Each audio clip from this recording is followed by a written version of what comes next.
On this week's The X tip video, we're going to talk about the weather and how it affects the migration. Now, it's no secret that there was a huge Arctic cold front that moved through the majority of the country last week. A lot of hunters enjoyed some awesome hunts, while others are starting to pack their gear away because all the water's freezing up. The key moving forward is knowing how to react to these conditions. The waterfowl migration can be characterized by three separate waves. First off, you have the calendar birds that typically migrate about the same time frame every year, and a lot of that has to do with when the full moons fall. Your next two groups of birds, there's not really a set order. You have your snowline birds and your iceline birds. But the snowbirds are going to stay just south of the snowpack. They want easy access to food sources. Your iceline birds are probably the hardiest of all the ducks. They're going to ride out the most extreme conditions. Any available open water that they can find, they're going to utilize it. And they're not going to go south until that little bit of open water is frozen. And what varies from year to year is, does the snow coincide with the ice or does the ice coincide with the snow? It's different every year.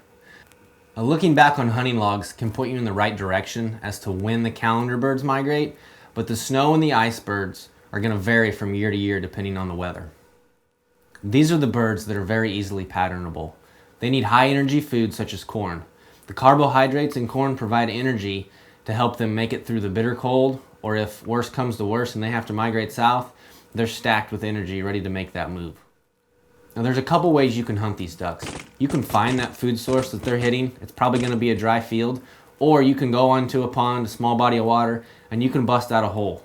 If you've got an ice eater, that's an awesome bet too. If you have just a little bit of open water, that can be enough for an awesome hunt. It might take extra effort to break the ice, but the rewards can be substantial. The weather's going to dictate the patterns of these birds. In bitter cold temperatures such as single digits, they're not going to feed in the morning. They're going to wait until the warmest part of the day. So getting out there at 10, 11, 12 o'clock, going through mid-afternoon is probably going to be your best bet. They want to conserve as much energy as possible, so they're only going to fly when it's warmest. As the weather warms up on the backside of that cold front and gets more seasonable, they'll typically go back to a normal feeding pattern in the early morning or late afternoon, sometimes both. If there's an impending storm on the horizon, they're going to feed heavily. They're going to pack themselves full of as much food as possible, either to ride that front further south or because they're going to have to hole up on water for a day or two until the storm passes. It's amazing to watch waterfowl work together in bitter cold temperatures to keep open water. They work together so well without being able to communicate. You'll see a group of birds come out just as a group of birds come in. They're going to do their best to ride out the harshest of conditions on any little bit of open water. As we continue toward the heart of winter and the peak of the migration, don't put your gear away too early.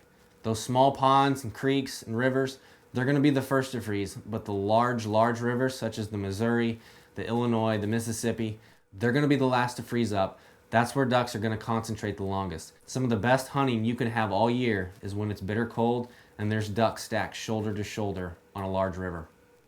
If a warm-up is coming that's likely going to thaw out bodies of water, you might want to get out and re-scout a day or two. You're going to have to relearn the pattern of these ducks as they come through this transition period. Stay tuned next week to the all-new episode of The X as we use these tips on weather and the migration to our advantage.